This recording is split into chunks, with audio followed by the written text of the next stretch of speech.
merupakan tradisi nenek moyang masyarakat Sumatera Barat yang dilakukan oleh kaum ibu-ibu. Tradisi melamang ini telah berlangsung sejak ratusan tahun silam dan berlangsung secara turun-temurun hingga sekarang. Tradisi ini bukan untuk kepentingan pribadi, melainkan sebagai bagian dari kebiasaan masyarakat yang dilakukan secara bersama oleh sekelompok atau kerabat.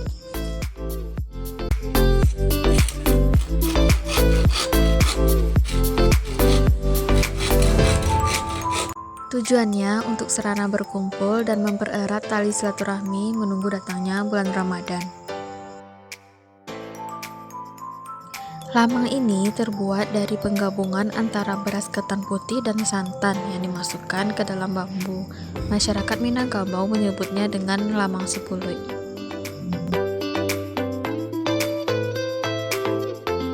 Selain lamang sipuluy, ada juga lamang galamai yang terbuat dari tepung beras, santan, dan gula merah yang juga dimasukkan ke dalam bambu.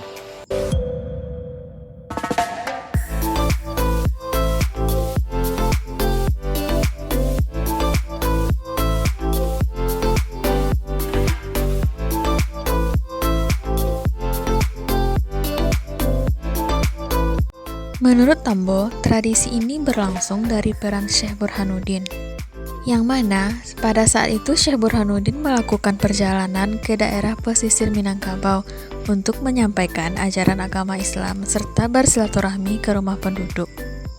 Dari kunjungannya tersebut, masyarakat sering memberikan makanan yang masih diragukan kehalalannya. Dia pun menyarankan kepada masyarakat yang dikunjunginya agar mencari bambu, kemudian mengalasnya dengan daun pisang muda. Setelah itu dimasukkan beras ketan putih dan santan, yang kemudian dipanggang di atas tungku kayu bakar. Syekh Burhanuddin pun menyarankan kepada setiap masyarakat agar menyajikan makanan lamang ini menjadi simbol makanan yang dihidangkan dalam silaturahim.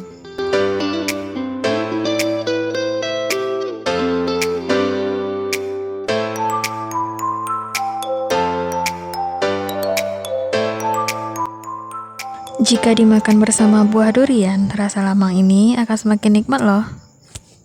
Sekian dulu video kita kali ini. Jangan lupa di like, comment, share, and subscribe. And see you in the next video. Terima kasih.